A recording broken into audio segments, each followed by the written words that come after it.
Is this some kind of joke?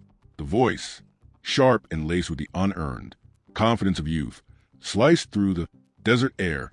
Corporal Evans, barely out of his teens, but wearing his Marine Corps uniform like a suit of armor, gestured with a dismissive flick of his wrist toward the rifle resting on the shooting bench. Sir, you can't be serious about bringing that thing here. Alan Palmer, a man whose 82 years were etched into the lines around his eyes, and the patient set of his jaw, did not turn his head. His gaze remained fixed, downrange where heat shimmered off the baked earth, distorting the distant targets into wavering specters. He sat on a simple stool, his posture relaxed, but rooted to the ground. The rifle in question was indeed a peculiar sight. Its custom-built chassis and stock were coated in a flat, non-reflective orange, the color of a construction sign, or a child's toy. It looked utterly out of place among the matte blacks, desert tans, and olive drabs of the serious military grade hardware that populated the long distanciance range. Another young Marine, a private first class with a spray of freckles across his nose, snickered. Maybe he thinks it's a water gun corporal for when he gets thirsty. The small group of them, all crisp, uniforms and high and tight haircuts, shared a laugh. They were the new breed, masters of digital scopes and ballistic calculators. And to them, this old man and his garish rifle were relics from a forgotten age, an amusing distraction before their real training began. Evans took a step closer, his shadow falling over Alan's bench. I'm going to have to ask you to pack up your equipment, sir. This is a live fire range for active duty personnel. We're conducting advanced sniper training. That he pointed again at the orange rifle is a distraction and a safety hazard. His tone was a carefully rehearsed blend of authority and condescension, the kind a young man uses when he feels he has all the power in a situation. Alan Palmer remained silent, his hands resting calmly on his knees. His stillness seemed to unnerve the corporal more than any argument could. It was an unnatural, quiet, a reservoir of patience so deep, it felt like a silent rebuke. The range, a sprawling expanse of graded dirt and rock carved out of the Mojave Desert, was a place of thunderous noise and precise violence. But in this small bubble of confrontation, an uncomfortable quiet had fallen. Other shooters at nearby benches had paused, their conversations tapering off as they watched the one-sided exchange. The air crackled with a tension that had nothing to do with ballistics. Corporal Evans, feeling the eyes on him and misinterpreting the old man's silence as defiance, pressed on. His voice rose, a clear breach of range etiquette. Did you hear me, old man? I said, pack it up? What are you even doing here? This isn't the local VFW bingo night. He leaned in, lowering his voice to a conspiratorial whisper that was still loud enough for everyone nearby to hear. You probably don't even have the proper clearance to be on this facility. Alan finally moved. The motion was slow, deliberate as he reached for his simple canvas range bag. The Marines tensed, expecting him to finally comply. Instead, he drew out a worn leather wallet, the kind that folds over on itself and is softened by decades of use. He opened it and produced a laminated card, his base access permit, and silently held it out. Evans snatched the card. He glanced at it, then did a double take. This has to be expired or fake. He turned it over and over in his hands as if expecting the plastic to dissolve and reveal the deception. The name read Palmer, Alan J., and the credentials to his visible frustration were all in order. He shoved the card back at the old man. His inability to find a legitimate reason to eject him only fueled his irritation. Fine, you have access. Evans conceded, his voice tight, but that doesn't mean you can play with your toys here. We have a 4,000M target set up for our final qualification. It's a multi-million-dollar sensor suite, not a backstop for your personal science project. He gestured downrange toward a target so distant it was an almost invisible speck. To the naked eye, we're pushing the limits of modern technology here. The last thing we need is a stray round from whatever that is, messing up our data. The private first class, emboldened by his corporal's aggression, reached out and poked the orange rifle, stock with his finger. Feels like cheap plastic. You probably 3D printed it in your garage.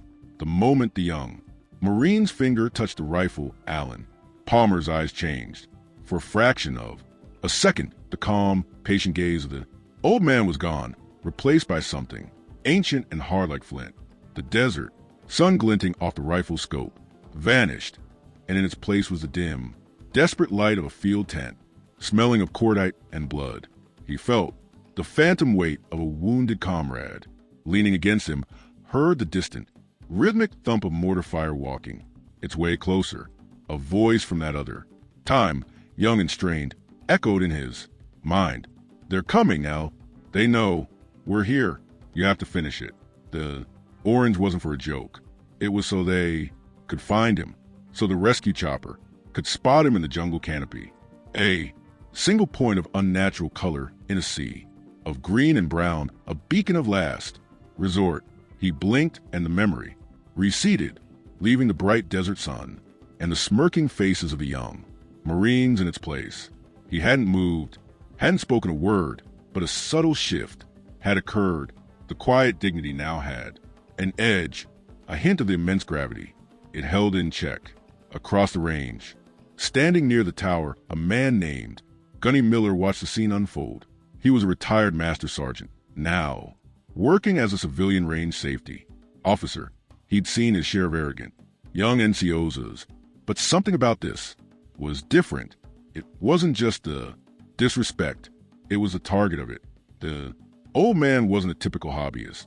There was an economy of motion in the way he sat, a profound stillness that spoke of immense discipline, and the rifle, as strange as it looked, had the clean, purposeful lines of custom tool, not a toy.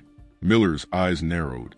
He'd seen a rifle like that once before, a long time ago, in a classified briefing about a ghost, a legend from a war that the history books barely touched upon. He looked at the name he'd seen on the sign-in sheet earlier that morning. Palmer, Alan J. The name connected with the half-remembered legend in his mind, and a cold knot of dread formed in his stomach. These kids had no idea what they were doing. They weren't just disrespecting an old veteran. They were poking a sleeping giant. Miller turned, pulling his phone from his pocket. He walked behind the range tower, his back to the unfolding drama, and scrolled through his contacts. He found a number for the base's command duty officer. He was a gunny, retired or not, and he still had connections. He knew this was a massive overstep of his authority as a range civilian, a call he could get fired for making. But he also knew with a certainty that settled deep in his bones that it was a call he had to make. "Lieutenant," he said when the line connected, his voice low and urgent. "This is Gunny Miller out at the long-range facility. I have a situation here that you need to be aware of. We have some young Marines from the 1st Recon Battalion giving a hard time to an old-timer. They're about to cross a line, a big one, a discipline issue." Gunny, the voice on the other end, was professional but disinterested. "Shouldn't that go through their company command?" "Normally, yes, Lieutenant," Miller said, his patience wearing thin, "but the civilian on their range is named Alan Palmer." There was a pause on the other end of the line, just static. Miller could almost hear the gears turning in the young officer's head. "Palmer?" the lieutenant finally asked, the name sounding foreign. "Am I supposed to know that name? Just run it up the chain," Lieutenant Miller insisted, his voice hardening. "Run it up the chain, fast, and tell them it's about his rifle. The orange one." He hung up before the officer could ask any more questions. He had lit the fuse. Now he could only wait and hope the bomb didn't go off in everyone's face. Inside the sterile, climate-controlled environment of the base command center, Lieutenant Harris stared at his phone. Gunny Miller was not a man given to drama. He typed the name Alan J. Palmer's into the global military personnel database. The system spun for a moment, then a flag popped up A bright red flag. Access. Restricted. Eyes only. 07 and above. Harris felt a jolt as if he'd touched a live wire. 07, that was a brigadier. General, he was a second lieutenant. He stood up from his desk and walked briskly to the office of the base. Commander, a full colonel. He knocked and entered without waiting. Sir, you need to see this. The colonel, a man with a face like a road map of every desert conflict for the past 30 years, looked up from his paperwork, annoyed. What is it, Lieutenant? I got a call from Gunny Miller at the long range. There's a civilian out there, Alan Palmer. The system flagged him heavily. The colonel's demeanor changed. Instantly, he came around his desk and looked at the lieutenant's screen. When he saw the name, all the color drained from his face. He didn't say a word. He just picked up a secure line on his desk, the one that connected directly to the office of the commanding general of the entire base. Ma'am, it's Colonel Price. I apologize for the interruption. Sir, he's here. Palmer, he's on our range. Right now. There was a pause. Yes, ma'am, the ghost of the valley. He's in a confrontation with some of our recon Marines. The colonel listened for another moment, his face grim. Yes, ma'am, I'll meet you at your vehicle. We're rolling now. He slammed the phone down and looked at Harris, his eyes blazing with an intensity the lieutenant had never seen before. Get me the commander of 1st Recon on the line. Tell him his career is on the line. Tell him General Marcus is en route to his location personally, and God help his Marines. Back at the range, Corporal Evans's patience had finally evaporated. The old man's silent refusal to yield had become a personal insult. The small crowd was growing, and he felt his authority, his very identity as a Marine. NCO being challenged by an octogenarian with a ridiculous orange gun. He had to end this. All right, that's it. I'm done asking. He snapped, his voice cracking with frustration. You are being a danger to this facility and my Marines. I am ordering you to vacate this firing point immediately. If you don't, I will have you detained for trespassing and obstructing a training exercise. We'll get you a nice long mental evaluation. Maybe you're confused, old man. Maybe you forgot where you are. He took a menacing step forward, reaching for Alan Palmer's shoulder, intending to physically escort him away from the bench. He never made it. The sound started as a low rumble. A vibration felt through the soles of their boots. It grew quickly into the percussive roar of multiple high-performance engines pushed to their limit. Every head on the range turned toward the main access road. A cloud of dust was billowing into the sky, chasing a convoy of 3 black government-plated SUVs and a lead Humvee that were closing the distance at a terrifying speed. They weren't just driving, they were charging. The convoy bypassed the main parking area, driving directly onto the graded dirt of the range itself and skidding to a halt just yards behind the confrontation. The dust had barely begun to settle when doors flew open and figures emerged with a disciplined urgency that made the young recon Marines look like amateurs. Out of the lead SUV stepped Colonel Price, but it was a figure who emerged from the passenger side of the second vehicle. That caused every jaw in the range to drop. Brigadier General Marcus, a woman known for her iron will and a combat record that was the stuff of legends, stepped onto the dirt. She wore her immaculate uniform, her single star gleaming in the desert sun. Her eyes, sharp and intelligent, swept the scene, taking in the arrogant posture of Corporal Evans, the stunned faces of his men, and finally settling on the calm, seated figure of Alan Palmer. She ignored everyone else. Her stride was powerful and direct as she walked straight toward the old man. The entire range had fallen utterly silent. The only sound was the crunch of her boots on the gravel and the pinging of the cooling engines. Corporal Evans stood, frozen, his hand still hovering in the air where he had intended to grab Alan. He looked from the general to the old man and back again, his mind unable to process what was happening. General Marcus stopped directly in front of Alan Palmer. She didn't speak. Instead, she brought her heels together with a sharp crack.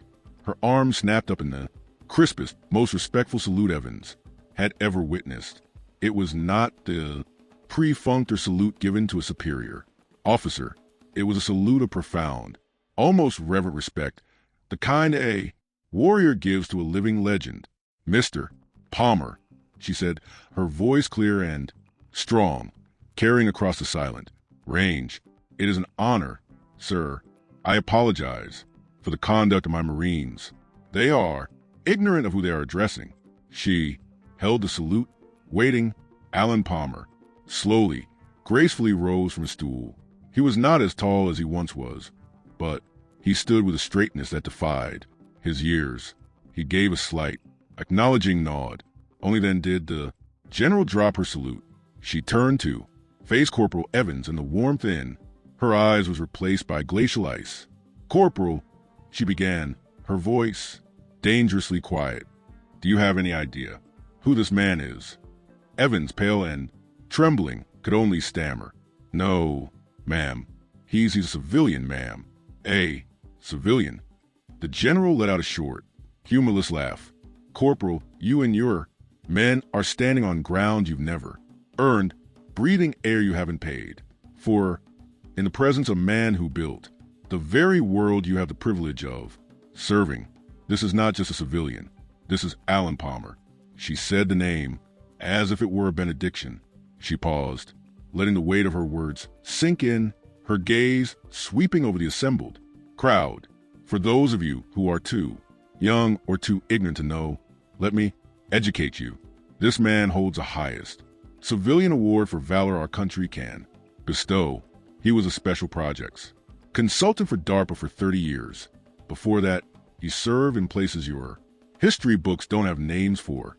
He is credited with 5 confirmed kills at over 2,500 yards, a record that stood for nearly 4 decades, all achieved with a rifle he designed and built himself. He is the reason our sniper doctrine is what it is today. We call him the ghost of the valley, not because he's dead, but because he would go into places no one else could accomplish, missions no one else would dare, and leave without a trace." She took a step toward the shooting bench and gestured to the orange rifle. "And this toy you were so quick to mock. This is the Mark V, the prototype for the M210 sniper system you have slung on your back. Corporal, except this one is better. He built it in a forward operating base with salvage parts and a block of aluminum. The bright orange paint you find so amusing, that was so medevac, could spot his position for extraction after he spent 3 days holding off an entire enemy platoon alone protecting a down pilot. That color saved his life, and the life of that pilot, who, I might add, went on to become a 4-star general." The silence on the range was now absolute, thick with shame and awe. Corporal Evans looked as if he wanted the ground to swallow him whole. His friends, the Marines who had been laughing and joking just minutes before, stared at their boots, their faces burning with humiliation. General Marcus turned back to the corporal, her voice dropping to a low, menacing growl. "You did not see a veteran. You saw an old man. You did not see a piece of history. You saw a toy. You saw weakness where you should have seen unimaginable strength. You have dishonored your uniform, your corps, and yourselves." She pointed a single trembling finger at him. "You and your entire squad will report to my office at 0600 tomorrow for a personal lesson in Marine Corps history and professional courtesy. It's a lesson you will not soon forget." As the general's words hung in the air, Alan Palmer finally spoke. His voice was not loud, but it had a quiet authority that commanded even more attention than the general's anger. "General," he said calmly, "they're young, they're proud. It's a good thing. They just need to learn where to point it." He turned his gaze to Corporal Evans. There was no anger in his eyes, only a profound, weary wisdom. "Your job isn't to be the strongest, son, is to respect the strength that came before you. Humility is a heavier burden than any rucksack, and it's the one that will carry you the furthest. He then patted the stock of the orange rifle. As he did, another flash of memory, sharper this time. He was in a makeshift workshop, the air thick with the smell of machine oil and wet earth.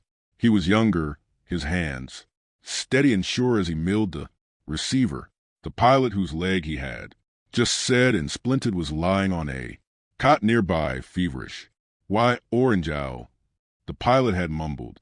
Alan didn't look up from his work. "Because I only plan on making one shot," he had replied. "After that, I won't be easy to find, one way or another." The memory was a testament to a kind of focused courage that was beyond the comprehension of the young men standing before him. He was a man who had built a beacon for his own rescue or his own demise, all hinging on the success of a single impossible shot. The fallout was swift and decisive. General Marcus was true to her word. Corporal Evans and his squad spent the next month on a grueling remedial detail. They didn't just learn history, they lived it, spending their days cleaning and maintaining historical artifacts at the base museum and their evenings writing essays on the biographies of Medal of Honor recipients. They were humbled in a way that no amount of physical punishment could have achieved. The story of the old man with the orange rifle spread through the base like wildfire, a cautionary tale against arrogance and a powerful reminder that heroes often walk among them unseen and unheralded. An official base-wide mandate was issued, requiring all personnel to attend a new annual training seminar on veteran interaction and respect for elders. A few weeks later, Corporal Evans found himself in the base library. He was there of his own volition, poring over declassified mission reports from conflicts half a century old. He looked up as the door opened and Alan Palmer walked in. The old man moved with the same quiet purpose, heading for a section on advanced engineering. Evans's heart hammered in his chest. He stood up, his chair scraping against the floor. He approached the old man, his hands clasped behind his back, his posture rigid. "Mr. Palmer," he said, his voice barely a whisper. "Sir, I wanted to apologize properly. There's no excuse for my behavior. I was arrogant, and I was wrong, deeply wrong. I am sorry." Alan Palmer stopped and looked at the young Marine. He saw the genuine remorse in his eyes. He saw the boy who had been humbled and the man who was beginning to emerge. He offered a small, forgiving smile. "I told you, son," he said kindly. "Humility, it looks good on you. You wear it well." He nodded and the two men stood in a moment of shared, silent understanding. The lesson had been learned. The following week, the range was closed for a special event. General Marcus stood with Colonel Price and a handful of other senior officers. Corporal Evans and his squad were there, too, standing at a respectful distance. Alan Palmer was at the bench, lying in the prone position behind his orange rifle. He had been asked by the general to demonstrate what the rifle could do. The 400-meter target, the one Evans had claimed was beyond the reach of a toy, shimmered in the distance. There was no fanfare. Alan adjusted the scope, his movements fluid and economical. He checked the wind, his eyes seeming to read the invisible currents in the air. For a full minute, he was perfectly still, a part of the landscape. Then the rifle cracked. A single sharp report. That was almost anticlimactic. For several long seconds, nothing happened. Then the small, distant screen next to the general flashed.